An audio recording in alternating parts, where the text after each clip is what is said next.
Aujourd'hui, on va s'intéresser symboliquement au Black Friday. Alors déjà, est-ce que le Black Friday, c'est une bonne affaire pour le consommateur? C'est quelque chose qui s'est quand même installé maintenant en Europe et qui permet d'avoir des prix attractifs. Il faut d'abord comparer, il ne faut pas s'arrêter au Black Friday et se dire je vais aller voir que le vendredi. Il faut quand même se méfier de toutes ces incitations. Je vais aller sur un site de e-commerce et on va me dire moins 30%, moins 40%, moins 50%.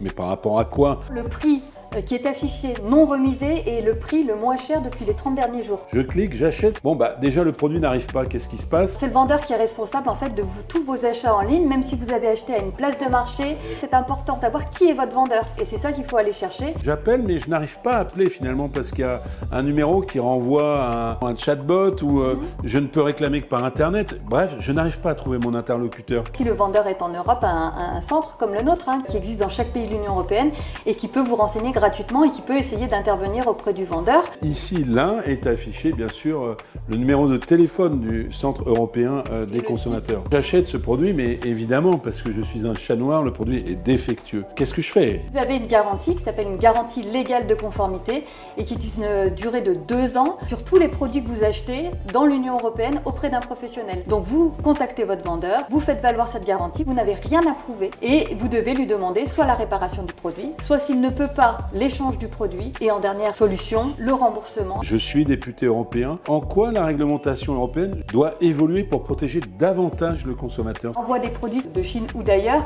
de ces vendeurs qui ne sont pas après contactables puisque en dehors de l'Union européenne, sur les sites qui effectivement vous attirent et vous incitent à cliquer, à acheter, c'est moins 30%, 10 personnes regardent ce même produit, doivent être régulés, voire interdits. Je suis plus angoissé que rassuré, non pas sur leur protection, mais sur toutes ces pratiques délictueuses qui sont mises en œuvre pour nous faire acheter. Il faudra sans doute appliquer une forme de principe de précaution contre ceux qui trichent délibérément vis-à-vis du consommateur européen.